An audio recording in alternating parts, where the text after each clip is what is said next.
Estamos de regreso aquí en La Noticia al Día, en La Noticia TV, canal 27.2, en la señal de Vez Cable y 203 en la señal de Cable Go. Hace poco hablábamos sobre este tema internacional, esta tensión entre Estados Unidos e Irán, luego de que un caza norteamericano derribara un dron iraní que se acercaba a un portaaviones norteamericano. Y para hablar un poco del tema y también otros temas internacionales, tenemos una entrevista vía Zoom con el internacionalista Juan Belit Granda. Señor Belit, ¿cómo está? Buen día. Buen día, Carlos. Un gusto, un honor estar en tu programa. A usted siempre es un gusto conversar con usted. Señor Belit, esta es una nueva... Lo que ha ocurrido ayer con esta información que da Estados Unidos de un derribo de un dron iraní que se acercaba a este portaaviones norteamericano, sin duda alguna eleva las tensiones, ¿no? Porque había incluso opciones de diálogo entre ambos países. ¿Cómo analiza usted esta nueva situación y por qué empezamos el año así? Sí, bueno, creo que tendríamos que ponerlo en primer lugar en tela de juicio si ha sido exactamente un dron el que ha amenazado a un portaavión como el Abraham Lincoln, el segundo portaavión más grande del mundo. No es solamente eso, sino que al desplazar a esta área el Abraham Lincoln y sacar al Gerald Ford, que es el que estaba anteriormente, que es sin lugar a dudas el portaavión de potencia nuclear más grande del mundo, todavía no está en ejecución el Fujian, que es el portaavión chino más grande que Gerald Ford, pero digamos que el Gerald Ford es en este momento el más grande del mundo y lo sacaron precisamente por haber estado tanto tiempo en el mar Caribe y hubo un reclamo de su comandante como de su tripulación que tenía más de 220 días navegando sin haber tocado tierra y sin tener contactos con sus familiares, los tripulantes de dicha nave, y por lo tanto en su reemplazo mandaron el Abraham Lincoln, que es el segundo más grande del mundo. Digo esto porque un dron que podría afectar al Abraham Lincoln, un dron es muy pequeño, es casi insignificante por la dimensión de la nave, pero podría buscarse este argumento precisamente como justificación del señor Donald Trump para atacar a Irán. Eso en primer lugar.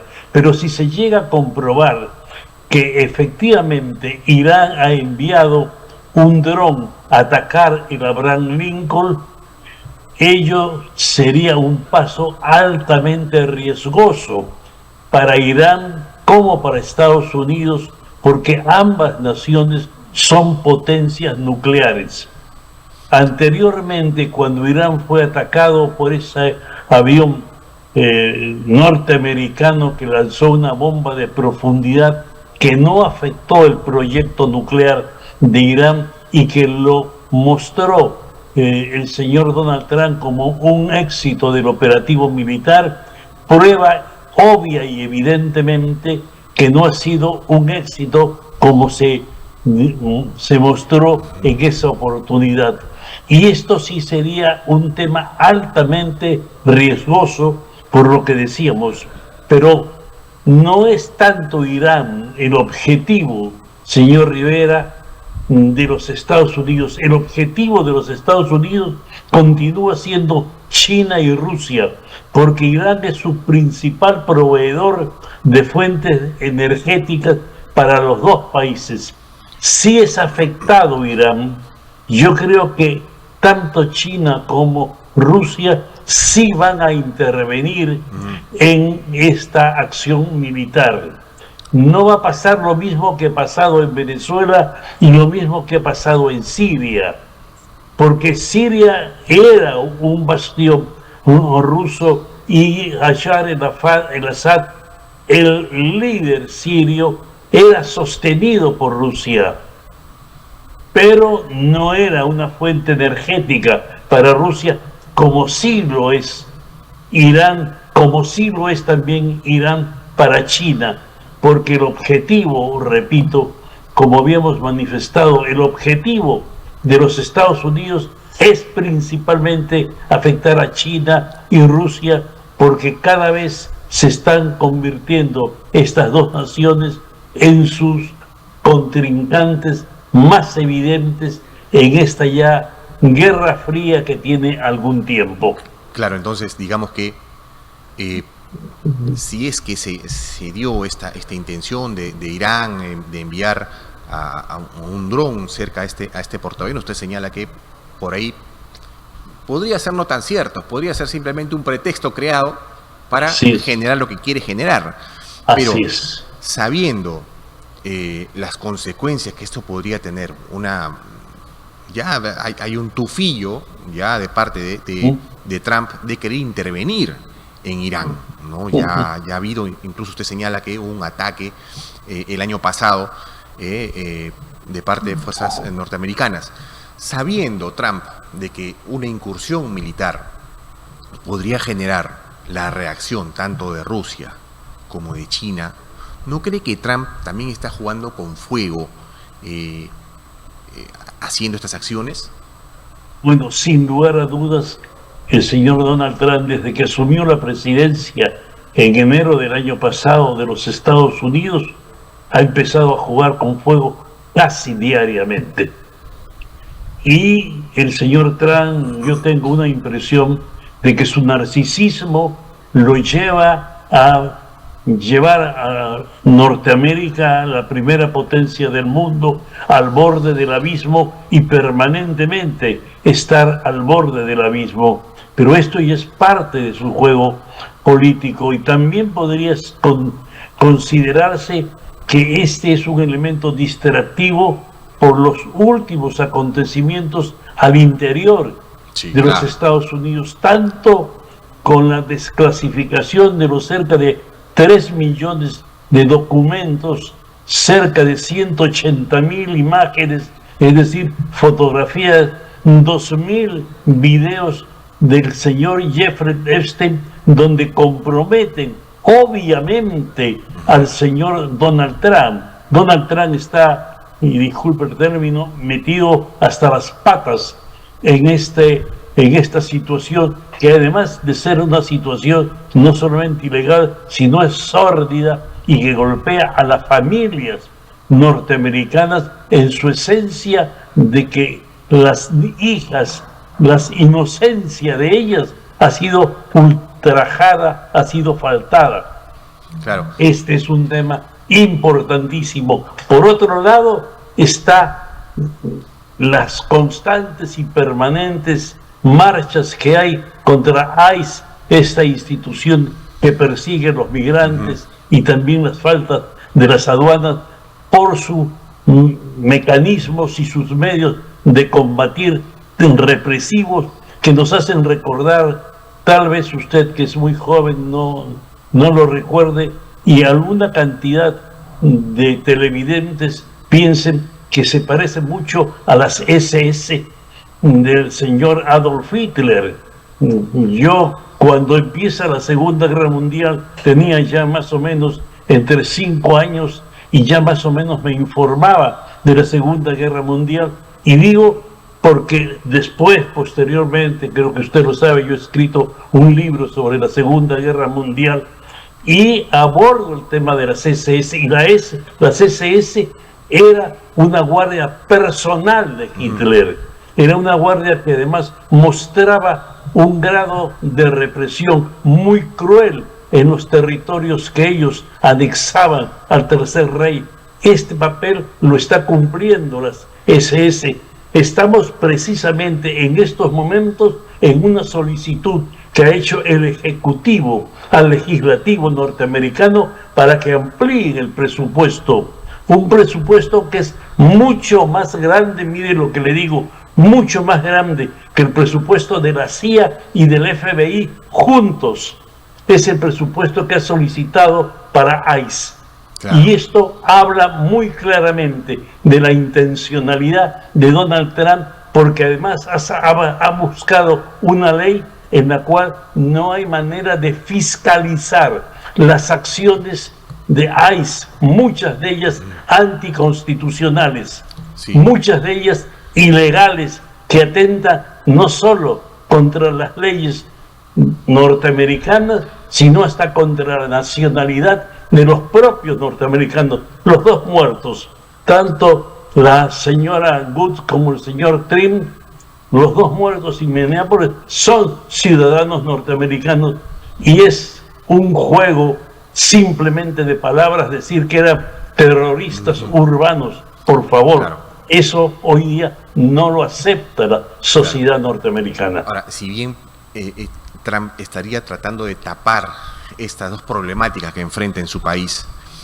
y por otro lado está hablando de un posible conflicto, ¿no? Estamos hablando de un conflicto hasta ya mundial. ¿Por qué hablamos de que si interviene Estados Unidos en Irán, quienes van a saltar inmediatamente son Rusia y China? Y no estamos hablando de cualquier país, estamos hablando de las potencias mundiales. Esto, sin ser alarmistas, pero esto abre una posibilidad de un conflicto mundial para este año. Bueno, esa es una pregunta un poco difícil de contestar. Yo no sé, pero yo veo la situación de los Estados Unidos tan complicada, una situación tan compleja, tan al borde del abismo, que en cualquier momento algún ligero error que se dé por alguna de las partes nos puede empujar no solamente a Estados Unidos o a Irán, no solamente a Estados Unidos o China, Estados Unidos o Rusia, sino con cualquier otra nación al borde del abismo. Y luego de eso, ¿qué va a ser? La hecatombe, porque América Latina cada vez está más en el patio trasero de los Estados Unidos. América Latina está más arrinconada de los Estados Unidos y no es considerada en lo más mínimo en la toma de decisiones, tanto de los Estados Unidos como de las potencias mundiales o de la Unión Europea. Claro, es verdad, ¿no? Y justo hablando sobre este patio trasero, que es como nos ve Estados Unidos, sobre todo el régimen de Trump, ha pasado un mes de la detención de Nicolás Maduro y de su esposa, ¿no? Se cumplió el día de ayer, 3 de febrero, ya el mes, y recordemos esta extracción de ambos, que ahora están metidos presos en un penal en Nueva York, que afrontan un proceso judicial que a todas luces va a ser condenatorio para ellos. ¿Usted ve que en este mes de la captura de Maduro al interior de Venezuela ha habido algún cambio? Yo veo algunos cambios que se hayan dado sobre todo en el esquema político, no en el esquema de poder, porque creo que la señora Delcy Rodríguez, presidenta de Venezuela, es una, digamos, líder político cuya presencia el señor Trump detrás de ella es verdaderamente el que maneja algunos esquemas de este país caribeño. Creo que una de los principales cambios que se han dado ha sido una ley de amnistía que ha permitido liberar alguna cantidad de presos, que era un lastre no solamente para el gobierno del señor Maduro, sino era un dolor para las familias venezolanas, tanto en el país caribeño como en el exilio, que sentían que sus familiares eran casi sistemática y permanentemente torturados. La ley de amnistía que se ha dado y que la ha aprobado la Asamblea General, que la dirige precisamente Jorge Rodríguez, hermano de Delcy Rodríguez, ha sido un paso importante. Han liberado un aproximado de entre 550 a 600 presos. Los organismos no gubernamentales de derechos humanos dicen que es una acción simbólica, porque los presos políticos que habían en el helicoide, que felizmente ya no existe, esta sórdida cárcel de la época del señor Maduro, no son suficientes, que los presos alcanzan a los 1.200 a 1.400 presos y que todavía faltan una cantidad de presos. Es posible que algunos de ellos hayan desaparecido, hayan muerto, los hayan destinados a otras cárceles. Este es un tema que tiene que resolver el mismo ejecutivo venezolano para aclarar la situación y para expresar dónde están los presos. Y yo les decía, este es un hecho importante. Esta ley de amnistía, la desaparición del helicoide, como habíamos manifestado, esta cárcel sórdida, pero creo que uno de los más importantes temas a abordar en estos momentos es la nueva ley de hidrocarburos que se ha dado hace unos días y que la ha asumido, lo dio el Ejecutivo y la asumió también la Asamblea General, y en la que se abren las puertas de la principal riqueza petrolera de Venezuela y la más importante del mundo, porque como todos nuestros televidentes, nuestros amigos lo saben, el petróleo venezolano, por su calidad, tiene una suerte de composición muy especial, que demanda un proceso muy especial y que en muchas oportunidades no puede ser procesado ni siquiera por ellos mismos, sino por algunas plantas procesadoras que existen en Estados Unidos, pero también en Venezuela, que no se dan abasto. Al abrir esta nueva ley de hidrocarburos, la posibilidad de inversión, ya hay algunas propuestas, pero seamos también sinceros, solamente propuestas. No se ha concretado hasta ahora ningún inversionista que diga, yo sí voy a poner una cantidad de dinero. Poner en actividad toda la producción petrolera de Venezuela va a demandar por lo menos entre 8 a 10 años. Claro. Eso en principio. Y lo que es interesante es que algunas empresas que fueron damnificadas en su oportunidad porque fueron nacionalizadas, y esto ha sucedido hace aproximadamente 50 años, ven con cierto temor invertir en la producción petrolera venezolana, porque hay una corriente que el señor Trump no la quiere aceptar, como no quiere aceptar los cambios climáticos, porque él en su oportunidad manifestó que esto era simplemente una invención china. Creo que el frío por el cual está transcurriendo Estados Unidos debe ser un desmentido categórico a lo que él decía. Claro. Señor Bellit, pero sin duda alguna es evidente que para la gestión de Trump es mucho más fácil ahora conversar con Delcy Rodríguez de lo que era con Nicolás Maduro, ¿cierto? Así es, así es.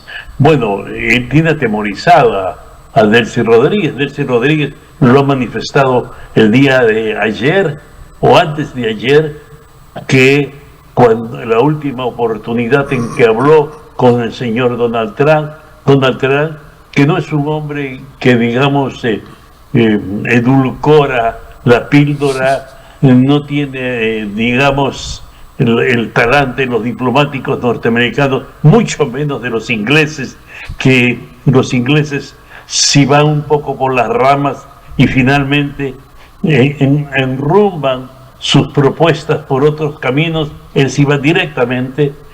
Y ella ha manifestado, lo ha dicho creo que en el New York Times y el Washington Post, ha dicho, me ha manifestado Donald Trump que si yo no sigo estas normas, él me va a amenazar de muerte y me manda a matar. Lo ha dicho textualmente. Decíamos esto precisamente por las pocas calidades diplomáticas que tiene el señor Donald Trump. Claro, y bueno, también poniéndonos en los zapatos de Delcy Rodríguez, si ya entró y pudo sacar a Nicolás Maduro y a su esposa, cualquier otro lo va a poder sacar de la misma manera, si es que solamente lo quiere sacar, ¿no?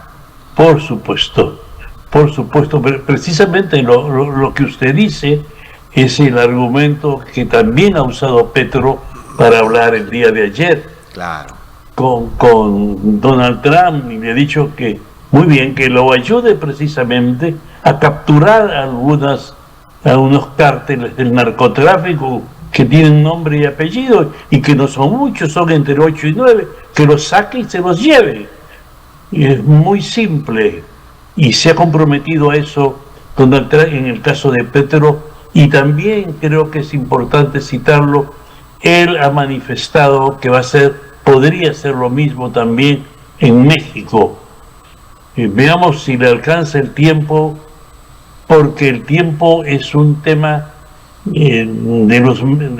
uno de los recursos que tiene más escasos el señor Donald Trump, Sí, pues. porque a él le faltan 2 años y 10 meses para acabar su periodo presidencial. Claro, Y para todas las cosas que quiere, creo que es un tiempo demasiado corto. y usted veía posible, por ejemplo, y lo hablo de un punto de vista personal, a mí se me hacía imposible ver entrar a la Casa Blanca a Petro, por ejemplo, ¿no? Se me hacía imposible porque, bueno, con este carácter que tiene Petro, esta confrontacional que es, sorprendió para muchos esta reunión, ¿no? Bueno, yo creo que en la política, yo sé que a usted le gusta mucho y creo que lee mucho de política internacional, señor Rivera, pero yo también, la palabra imposible con el señor Trump ya no existe ya. Creo que es una palabra que se ha desplazado a un mundo de ficción.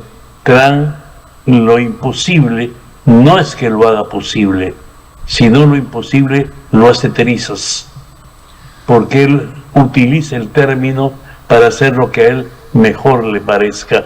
Las últimas denuncias contra Trump es que su entorno, y utilizo casi el término, digamos, literal, que utiliza el Wall Street Journal, cuando dice el entorno del señor Donald Trump se está llenando de dinero. Es decir, hay unos 40 o 30 amigos que se están llenando de dinero porque les está facilitando que sus inversiones, como la de Elon Musk, que puso 250 millones de dólares en la campaña y ya va sacando cerca de 1.500 millones. Sí, pues no. Hay por un lado, y con eso terminamos, señor Belit, por un lado está esta cara que muestra Trump hacia afuera, el todopoderoso, pero adentro hay mucho que limpiar, ¿no? Hay muchas acusaciones por las que enfrenta. ¿Usted cree que con todo este narcisismo que tiene y que demuestra, y con las acusaciones que tiene, va a terminar saliendo bien parado Trump cuando termine su gobierno? Bueno, yo no creo. Eso sí se lo digo de manera determinante, porque ha faltado a normas constitucionales casi semanalmente. Faltaba a la ley Donald Trump. Y yo no creo que al final de su gobierno los mismos republicanos que le tienen miedo por la forma de administrar el país y por la contundencia de su manejo, ellos le vayan a perdonar la vida a Donald Trump, sin contar con los demócratas y los independientes, y también esa carga humanitaria por haber perseguido de una manera tan cruel a los migrantes, no solo latinoamericanos, sino mundiales. Difícil que el señor Donald Trump salga indemne y que su nombre entre en la galería de los grandes presidentes norteamericanos. Bien, señor Belit, siempre es un gusto conversar con usted, bueno, y esperamos Muchas tenerlo gracias. en una nueva oportunidad. Que tenga buen día. Muchas gracias, Carlos, muy amable. Bien, estuvo con nosotros el internacionalista Juan Belit Granda, quien, bueno, primero conversamos sobre esta tensión que hay entre Estados Unidos e Irán. Él considera que de intervenir Estados Unidos en Irán habría una reacción, una respuesta de parte de Rusia y China, porque se verían afectados directamente por el ingreso de esta actividad energética que les brinda Irán. Vamos a ver cómo va esta situación y también sobre la gestión que viene realizando Donald Trump y las serias acusaciones que enfrenta al interior de su país.